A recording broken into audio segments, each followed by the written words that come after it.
Welcome to Khyati connects.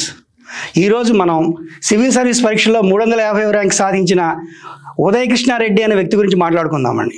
Civil service పరీక్ష దేశంలో అత్యంత ప్రాధాన్యత గల పరీక్ష అని మీ అందరికీ తెలుసు. ఉదయకృష్ణారెడ్డి నేపథ్యం తెలిసినప్పుడు ఈయన ఎన్ని అవరోధాలని ఎన్ని పరిస్థితులను అధిగమించి ఈ స్థాయికి చేరారు అనే విషయాన్ని మీకు చాలా స్ఫూర్తిదాయకంగా ఉంటుందని భావిస్తున్నాము. ఉదయకృష్ణారెడ్డి చిన్నప్పుడే తల్లిదండ్రులను కోల్పోయారు. అమ్మమ్మ దగ్గర ఆయన పెరిగారు. మేనమామ సౌజన్యంతో ప్రభుత్వ పాఠశాలలో తెలుగు మీడియంలో చదువుకున్నారు. కష్టాల నేపథ్యం నుంచి వచ్చారు కాబట్టి అతి చిన్న వయసులోనే 2013లో కానిస్టేబుల్ ఉద్యోగానికి ఎంపికయ్యారు. కానిస్టేబుల్ ఉద్యోగం చేస్తూ తన ఉద్యోగ జీవితాన్ని ప్రారంభించారు. అయితే ఆయన ఉద్యోగ జీవితంలో అనేక కష్టాలను ఎదుర్కొన్నారు. కష్టాలను అంటే ఉద్యోగపరంగా పై అధికారుల నుంచి ఒత్తిళ్లు కావచ్చు, ఇంకా ఇతరితర వేధింపులు కావచ్చు. ఈ వేధింపుల నేపథ్యం ఆయన్ని నిరాశపరచలేదు.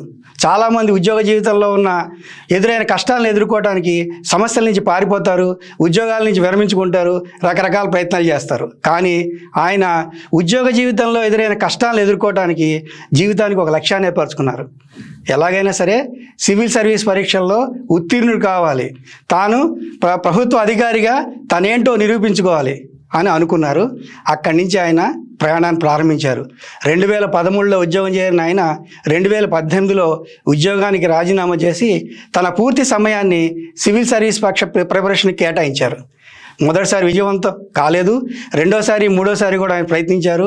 4వసారి ఆయన సివిల్ సర్వీస్ పరీక్షలో ఉత్తీర్ణులయ్యారు. కాకపోతే ఆయన కోరుకున్నట్టుగా ఐఏఎస్ కానీ ఐపీఎస్ కానీ రాలేదు. ఆయన ఇండియన్ రైల్వే మేనేజ్మెంట్ సర్వీస్కి ఎంపికయ్యారు.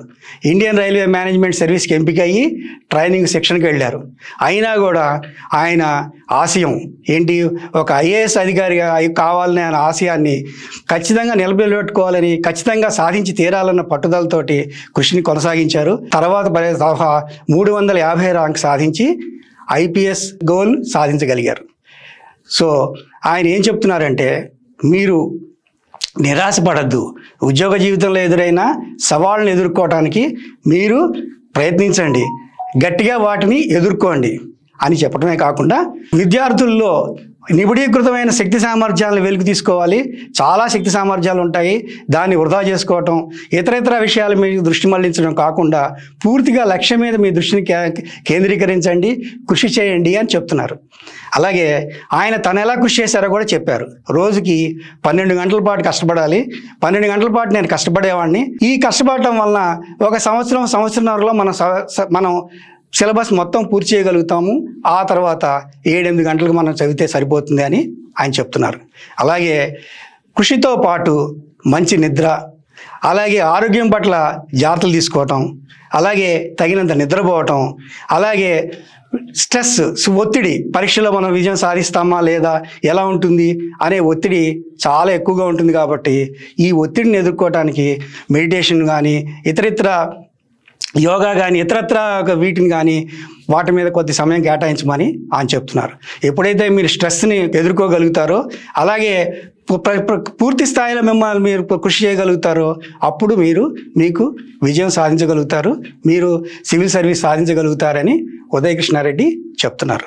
అలాగే ఆయన తెలుగు మీడియంలో చదవటం వలన తెలుగు మీడియం విద్య ఉన్నత స్థాయి పరీక్షల్లో విజయం సాధించలేమన్న ఒక అభిప్రాయం ఉంది. ఇంగ్లీష్ అద్భుతంగా రావాలి, రాకపోతే సివిల్ సర్వీస్ సాధించలేరు అనే అభిప్రాయం ఉంది.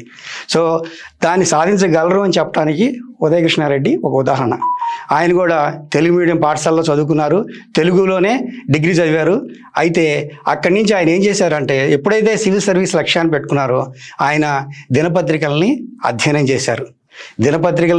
ఆంగ్ల దినపత్రికలను అధ్యయనం చేయడం వలన భాష మీద ఒక పట్టు పెరిగింది.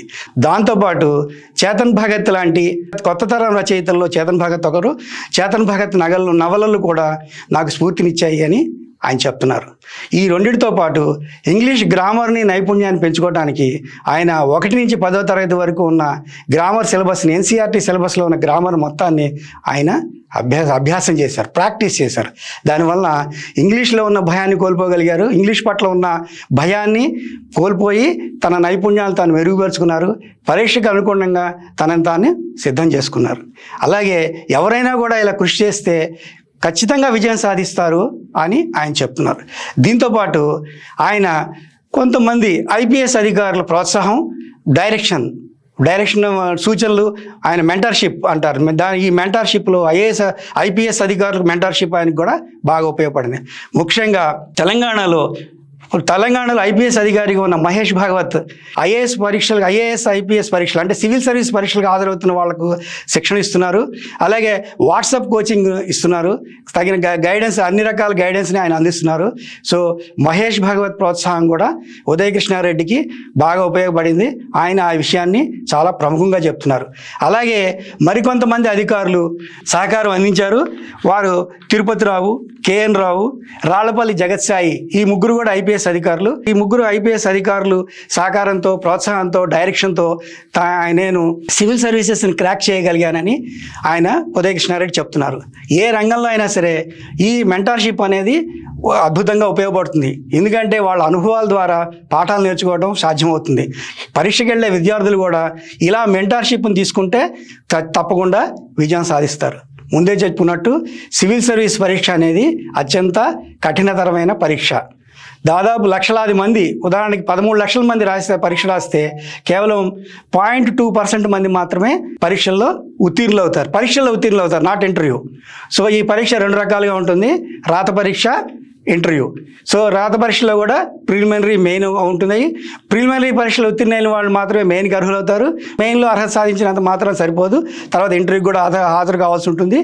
పరీక్ష 1750 మార్కులు రాత పరీక్షకు ఉంటే 275 మార్కులు ఇంటర్వ్యూకి ఉంటాయి. సో ఇంటర్వ్యూ కూడా చాలా కఠినంగా ఉంటుంది. విద్యార్థి అవగాహన శక్తిని, నైపుణ్యాన్ని, నాయకత్వ లక్షణాలు ఉన్నాయా లేదా అనే విషయాన్ని ప్రత్యేకంగా చూస్తారు. ఏ రంగంలో వ్యక్తి అయినా, ఏ నేపథ్యానికి సంబంధించిన వ్యక్తి అయినా, విద్యార్థులు ఏ ఉన్నా సరే ఆ విద్యార్థి పరీక్షలకు హాజరైనప్పుడు ఒక అధికారిగా దేశానికి సేవ చేయగలుగుతాడా, ఏ రకంగా దాన్ని సాధించగలుగుతాడు అనేది ఈ పరీక్షల్లో ప్రధానంగా చూస్తారు. సో గత ఏడాది అంటే 2024లో నిర్వహించిన పరీక్షలకు సంబంధించి ఆల్రెడీ ఫలితాలు వచ్చినప్పుడు మొదటి ర్యాంకు, రెండో ర్యాంకు వచ్చిన ఇద్దరు విద్యార్థులు, ఇద్దరికి దాదాపు రాత పరీక్షలో ఒకే మార్కులు వచ్చాయి. దాదాపు 851 మార్కులు వచ్చాయి. కానీ ఇంటర్వ్యూలో ఇద్దరికి మధ్య, మొదటి ర్యాంక్కి రెండో ర్యాంక్కి మధ్య 5 మార్కులు తేడా ఉంది. సో శక్తి దూబే అనే వ్యక్తి ఫస్ట్ ర్యాంకర్ అయితే ఆమెకి 1143 మార్కులు వస్తే హర్షిత్ గోయల్కి 1035 మార్కులు వచ్చాయి. అంటే 5 మార్కులు తేడా ఉంది. సో ఒక మార్కు కూడా ఈ పరీక్షల్లో చాలా కీలకం.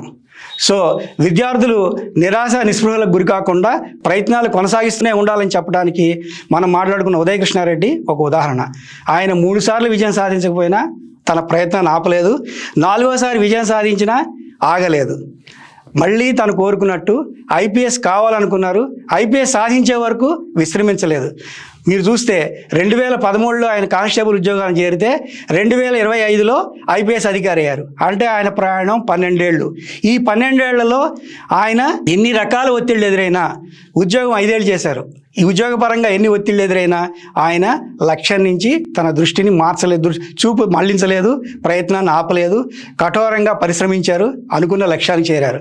విద్యార్థి ఎవరైనా సరే ఇదే తరహాలో ఉదయకృష్ణారెడ్డి లాంటి వ్యక్తులను చూసి పేదరికం ఆపదు, ఉద్యోగపరంగా కానీ ఇతరత్ర పరంగా ఉన్న అవరోధాలు ఆపలేవు అని అర్థం చేసుకుని తమ ప్రయత్నాన్ని కొనసాగించాలి, అనుకున్న లక్ష్యానికి చేరాలి. సివిల్ సర్వీస్ పరీక్షకి హాజరయ్యే విద్యార్థులు మరీ ఇలాంటి వ్యక్తులను చూసి స్ఫూర్తి పొందాలి. 1 సారి 2 సార్లు 3 సార్లు కాదు, అవిశ్రాంతంగా తమ అర్హతలకు తగినట్టుగా తమ వయస్సు పరిమితులు ఉన్నాయి కాబట్టి ఆ లోపల దాన్ని సాధించడానికి తమ ప్రయత్నాల్ని కొనసాగించాలి, అనుకున్న లక్ష్యాలని చేరాలి.